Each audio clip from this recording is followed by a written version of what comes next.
Друзья мои, здравствуйте! С вами Дина и канал Коллекция рецептов. После выхода видео с приготовлением жареных пирожков из дрожжевого теста я получила от вас очень много комментариев с просьбой поделиться рецептом теста для печеных пирожков. У меня уже есть на канале подобные видео, а также отличные рецепты теста как для сладкой, так и несладкой выпечки. И сегодня на основе одного из них мы приготовим с вами пирожки в духовке с яблочным повидлом. Из этого количества продуктов получается 1 килограмм готового теста. В миску выливаем 250 граммов теплого молока, подогретого до температуры 35-38 градусов, и добавляем 20 граммов свежих прессованных дрожжей. Если будете использовать сухие и быстродействующие, берите 7 граммов. Венчиком хорошо перемешиваем, пока дрожжи растворятся в молоке.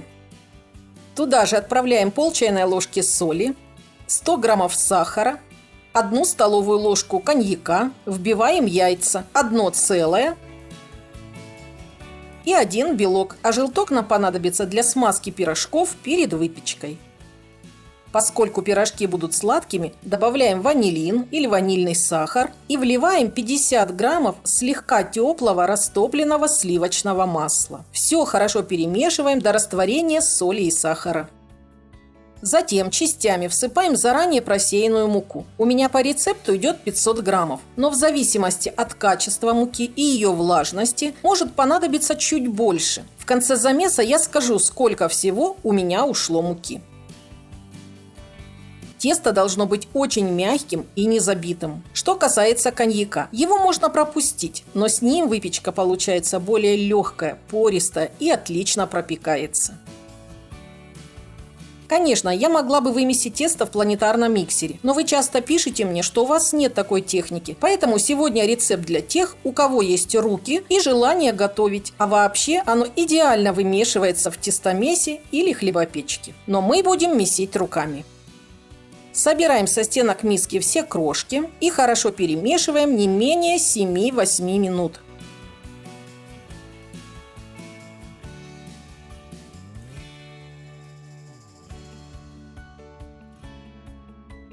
Затем вливаем совсем немного растительного масла и вмешиваем его в тесто.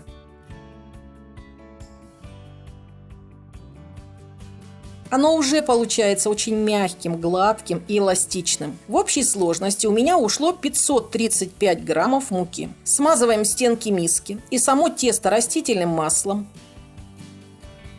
Округляем его.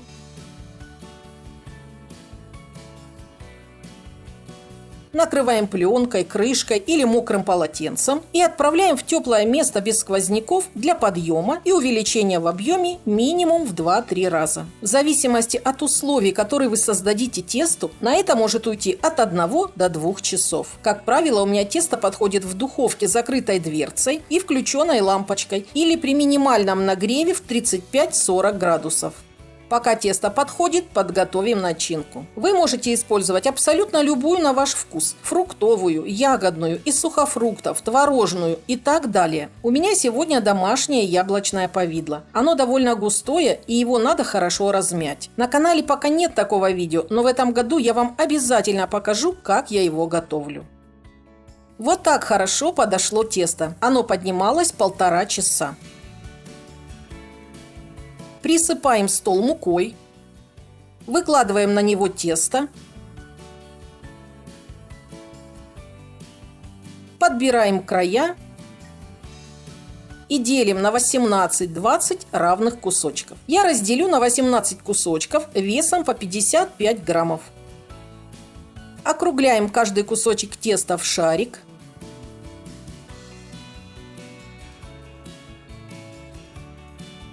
Прикрываем их, чтобы не подсохли, и оставляем буквально на 5 минут отдохнуть. Спустя 5 минут раскатываем колобки теста в небольшие лепешки. Поскольку эти пирожки будут выпекаться в духовке, то в данном случае лучше раскатывать тесто на муке. Каждый шарик катаем и переворачиваем. Тесто очень мягкое, приятно и с ним легко работать. На подготовленные лепешки выкладываем по полной чайной ложке повидла. Это по 25 граммов. Начинаем лепить пирожки. В этот раз я сделаю их длинненькими, с острыми кончиками. Хотя при расстойке и выпечке они все равно округлятся. Главное хорошо защипнуть края теста, чтобы во время выпечки начинка не вытекла из пирожков. Складываем их сразу на противень, который необходимо застелить бумагой для выпечки, силиконовым или, как у меня, тефлоновым ковриком. Выкладываем пирожки на значительном друг от друга расстоянии, поскольку во время расстойки и выпечки они увеличатся почти в 2 раза.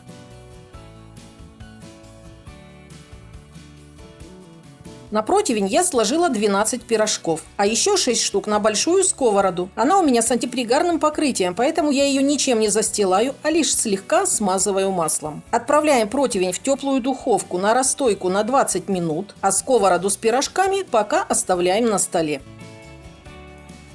Через 20 минут достаем противень с пирожками и сразу же переключаем духовку на 180 градусов на режим верхний и нижний нагрев без конвекции. У меня духовка быстро нагревается, буквально за 10 минут. А тем временем подготовим яичную смазку для пирожков. Желток, который мы оставляли, хорошо размешиваем и разводим 1 столовой ложкой молока. Смазка готова. Очень аккуратно и нежно, не нарушив воздушность пирожков, покрываем их яичной смазкой. Я хорошо помню, как бабушка, а потом и моя мама смазывали пироги и пирожки гусиным перышком. Тогда таких кисточек и в помине не было. Друзья, а что использовали для смазки пирожков в вашей семье? Напишите, мне будет интересно. Оставляем пирожки на столе еще на 10 минут, чтобы смазка подсохла. А затем отправляем противень в уже горячую духовку. Как правило, я выпекаю пирожки на 2-м или 3-м снизу уровне в течение 17-18 минут. Не пересушите их. Как только появится красивый румяный колер, достаем их из духовки. И пока они еще очень горячие, смазываем растопленным сливочным маслом или сладкой водичкой.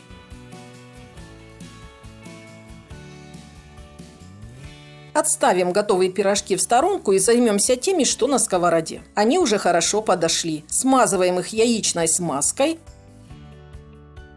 И точно так же оставляем подсохнуть на 10 минут. Готовые пирожки еще очень горячие, но я хочу показать вам, насколько они мягкие и пушистые.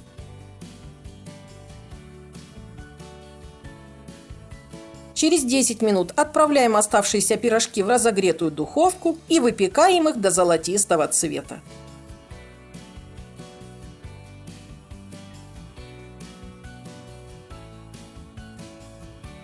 Смазываем еще горячие пирожки сливочным маслом.